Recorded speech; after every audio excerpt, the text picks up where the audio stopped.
What's going on, ladies and gents? Welcome back to another SLA video. Guys, we are 3 days away until the next update patch, and that's right, the release of Agnes Rivera, the Dark Buster class, which is probably going to replace, unfortunately, our boy Song Il Hwan as the main DPS. So what I want to do today, guys, is give you guys the best team setup, how you want to set those team members up in terms of cores, artifacts, in terms of getting their skills ready, and then of course getting the proper artifacts ready for Agnes before the event ends, which is the artifact crafting event. So make sure, guys, you jump in, hit that like, subscribe, hit those notifications on, and don't forget the content creator program, guys. It will be returning on July 1st as well during that update. So if you haven't done so already, you guys can see this is old. If I refresh this, you should see it pop up. It is grayed out right now, so you cannot support, but if you are planning to support, this will be available on July 1st, which means I'll be sending everybody codes who are supporters, and hopefully we get up to 3,000 those codes again. We may not, but hey, free codes are free codes, and it's absolutely free to do, so keep a lookout for that, guys. All right, let's jump in here. So what do we know about Agnes? First off, if you haven't done so, go check out the Agnes reveal kit already. They've kind of given us a little bit of a teaser in terms of what she is. She is in fact going to be an attack spec unit, and we will get the full tease on the Sharp live stream. So I've already set this up as well too. I'll put a link to this in the channel. I just put it up right now, so you guys can come join me live. We have a watch party, we do a full kit reveal, and then we do the updates as well too. So in terms of Agnes, you are going to be looking at an attack buster. So a couple things you want to start preparing for. You guys are aware right now that there is the actual artifact crafting event going on, so this is something you have to start doing, guys. If you haven't been doing it and you have all your tickets saved, this is the moment to start building. Now I've gone ahead and started building one set for her really, and I think that they're going to buff the set. Right now the artifacts are kind of trash when it comes up to solo gameplay, but Searcher's Flame bracelets and Searcher's Flame outfit essentially is what I've been building for her. So right now the Searcher Flame set is what you want to focus on in terms of building. So try to get a perfect piece for every single one of these, and then of course RNG will do its thing and kind of screw you over here and there, but nonetheless you absolutely want to get as much of this as you possibly can under your belt so you guys can use the Searcher set for her. Now in terms of building it for her, what do you want to focus on? So this entire WOBL essentially is what she's going to be focused around. You're probably going to want to build a lot of defense pen, a lot of attack, as much crit hit rate and crit hit damage and defense and damage increase as you can, but primary focus is going to be around defense pen. So when you are building these artifacts, guys, attack spec for sure. Try to get double attack in all of your sets and try to get yourself as much defense pen as you can. We're hitting roughly about 50k now, and also make sure your crit is over 200%, and also your crit hit damage is around 200%, and then your damage increase is roughly about 25% if you possibly can. All right, so when it comes down to stats, here's what you want to do. So helmet, you absolutely want to do I do flat attack for main stats, and then I do attack percentage, of course, as your secondary stats, and then try to get yourself, of course, as mentioned, defense pen, crit rate, and then damage increase and critical hit damage. Those are going to be your main goals. So make sure you have double attack on every piece. That includes body as well. Try to get flat attack, attack percentage, and then try to get yourself the defense pen. And then here you don't have to go as much crit, as of course, because you can get crit from the cores as well. So this one really depends on what you roll for the rest of them, but try to get a piece of every single one of them, guys.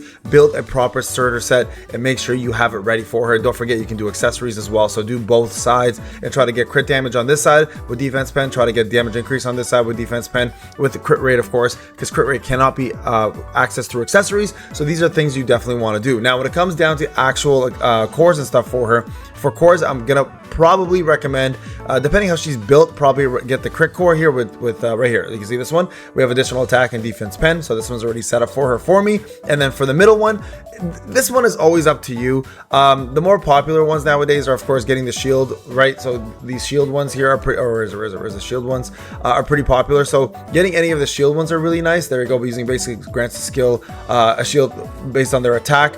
So this one's probably the most popular. So Arrogance Ruler's Will, and then down here, the usual popular ones here are usually this one here, which is the Teeth of the Watcher. So try to get her a good Teeth of the Watcher with the proper stats. Again, defense pen, crit hit rate, etc. Whatever you really need is what you want to focus on. And then from there, the weapons and everything you're going to get from crafting from the event. So Agnes is pretty much Searchers, cores, and then you're set, right? Nothing else to really worry about for her. The rest will come over time as the release of her comes out. Now, when it comes down to the actual team that you want to build around her, this is important, of course, right? So the first person you want to build around her, and every buster needs this, is going to be Sian Halat, the actual elemental accumulation stacker. So you 100% want to get him to A5 as soon as you can, if possible. A3 is still very viable, but A5 is where you want to aim for, and he is going to be the main centerpiece around Agnes, because the busters only can do the burst when they are around the end of overload, and they do massive amounts of damage during the overload sessions. So make sure, guys,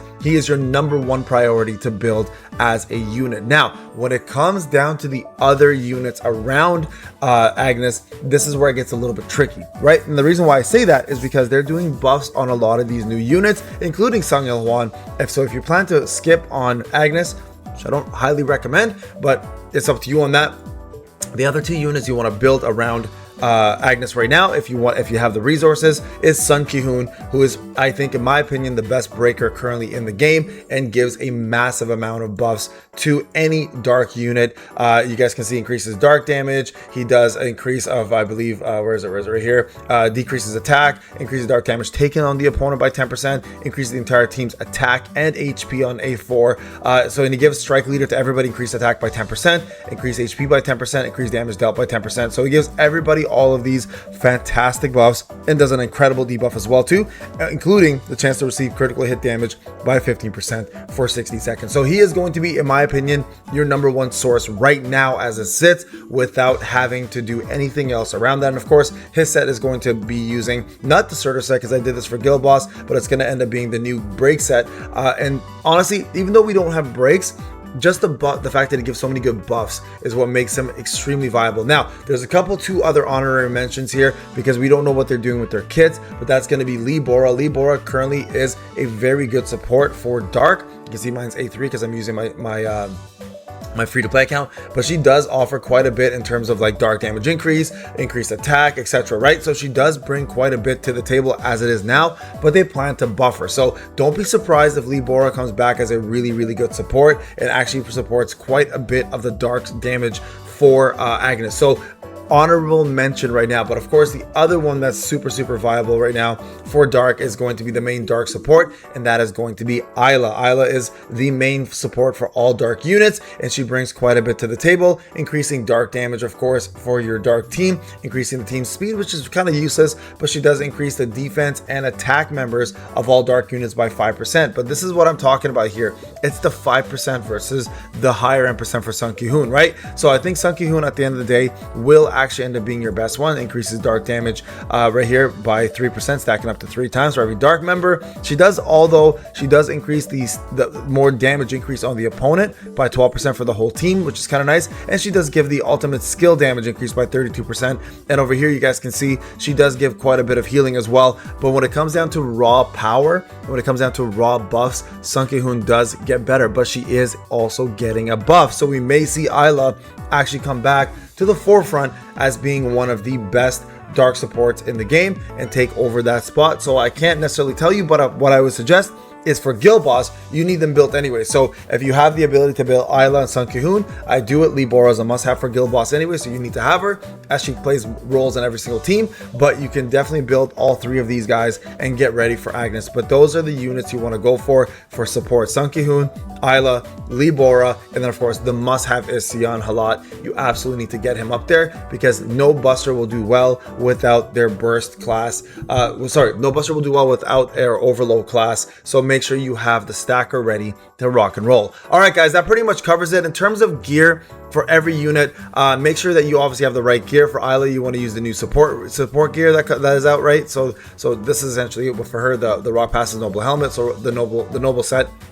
When it comes down to Sun Ki-hoon, you want to use the Breaker set. For Lee Bora, the Noble set. And then for Sian Halat, of course, use Kamish, the Kamish set, which gives them everything you need. And from there, you're ready to rock and roll, guys. All right, thank you so much for watching. Remember, live stream coming up on Wednesday. Plus, we'll be doing testing probably the same day as well, too, overnight. So come join me, and we'll try to do top 1,000 hard mode on pay to win. And then I'm gonna jump right straight to free to play and see if we can do a top 1,000, top 3,000, whatever the case is. We'll probably have to wait till the